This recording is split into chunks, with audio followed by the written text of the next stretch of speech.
Hey guys, welcome to another video, and today I'm going to be teaching you all how to make custom death notifications. So to make a custom death notification, you're going to need a property device, a notification device, and a knockout device. Alright, let me first show an example. So if I start the game, if I kill this other player that's just a test bot, it'll give me a custom notification. And every time, it's different. You see? So, the goal is to recreate that. So, first, let me explain how this works.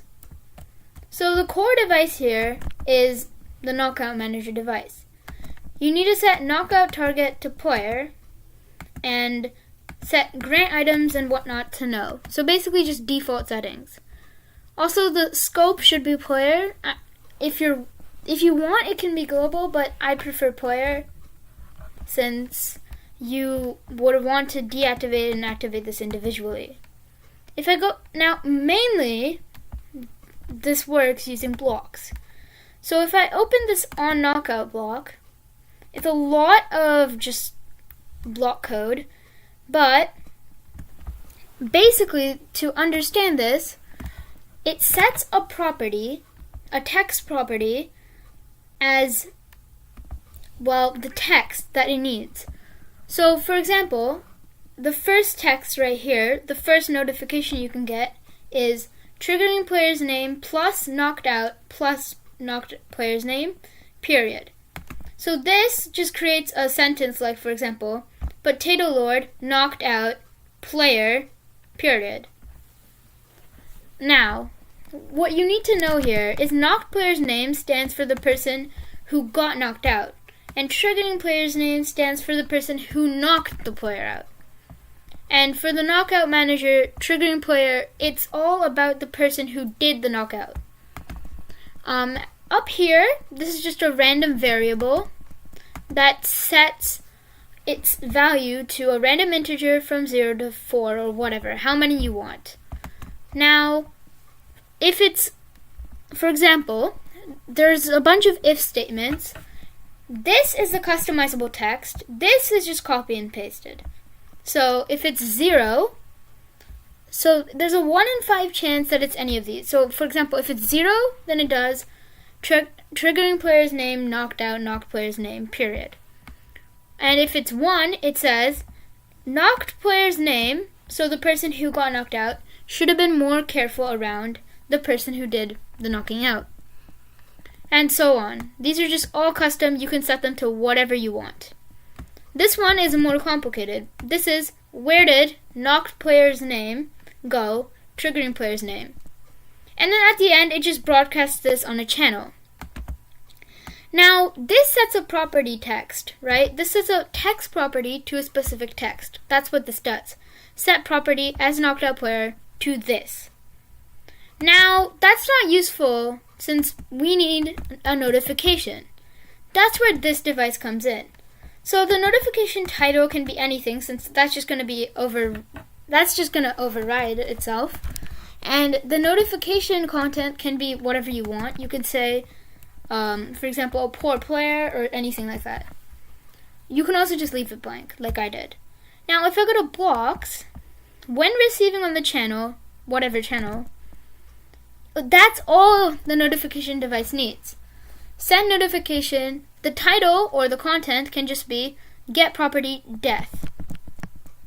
So basically, this just sends a notification, and the notification content is just the property. And it's just a normal text property. So that was a bit confusing, and it seems a bit convoluted, right? Now, why couldn't I just do it with the notification device? The thing is that I could, but I can only use the triggering player's name. I can only use the name of the player who got knocked out. Now, if I want to, I can do that. For example, if I was playing Spleef, then it's not really possible to know who did the knockout. As far as I know, at least. If, for example, if a player shot the ground underneath another player, then it wouldn't need to be specified who did the shot, because that's not possible yet. Now, or another game mode where, I don't know, you die because of a sentry or something. It's a parkour game mode where if you fall into a death zone, you die, or a laser. Like you can say, player lost their footing, or whatever like that. This can be absolutely customized. This just uses a knockout manager because we want to be able to have both the person who did the knockout and the knocked player. Also, and that's how this works. Now, let me make this completely from scratch. And, well, I'll show you how. So, first of all, let me just delete all of this. Except, of course, the property, because we're still going to use the same property. That's okay. And we can just keep the legendary quantum portal gadget. It's fine. It could be any gadget, of course, but that's just our example. Now, first thing, I'm going to grab a knockout manager device and plop it right here. So this is on player, all options. I'm just going to set this to player in case I want to deactivate it. And now I go to blocks. So here, what I need is set property, death, or whatever your property name is, to whatever you want. First off, we can use a create text with, we can add as many items or take away as many items as we want. But for now, I'm just going to leave it like this. So first off, I can say,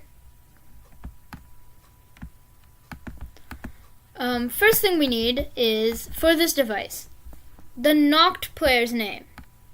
So the knocked player is the person who gets knocked out. And this is custom for only the knockout manager device. That's why we have to use the device. Now, we can say knocked player's name, for example, or we can, you know what? Let's do it the other way to make it more simple. So, first thing we need is triggering player's name. So we can say triggering player's name, knocked out, knocked player's name, and that's it. Now, to add some grammar, I can just add another one, and period. And there we are. This is a simple death message that is customizable. The thing is, we haven't sent the notification yet. For example,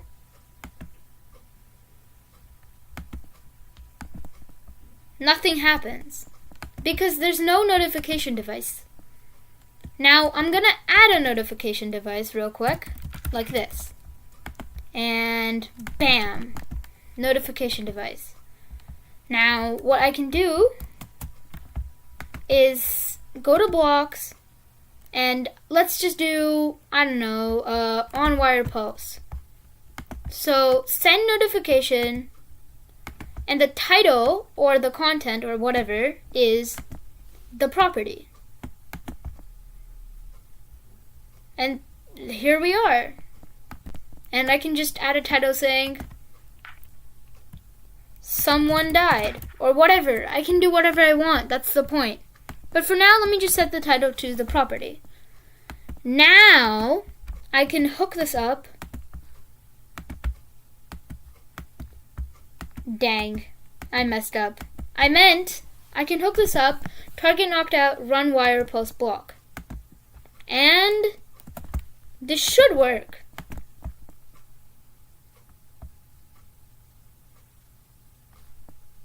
I said this should work.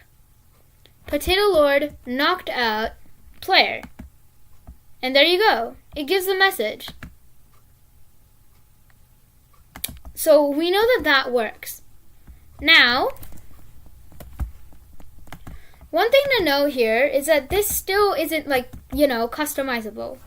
Also, instead of like doing a pulse on a wire pulse, you can just scrap this and do when receiving on a channel. And the channel can be anything. For example, player knocked, I can't spell, player got killed. I don't know, random channel. So now send notification, get property, death. And when player got killed gets sent, there you go. And this will just transmit player got killed. So that's how you do it with channels. And as you can see, notification. Potato Lord killed player or knocked out player or whatever you want. The point is that it is completely customizable. Completely customizable. There's nothing to worry about there.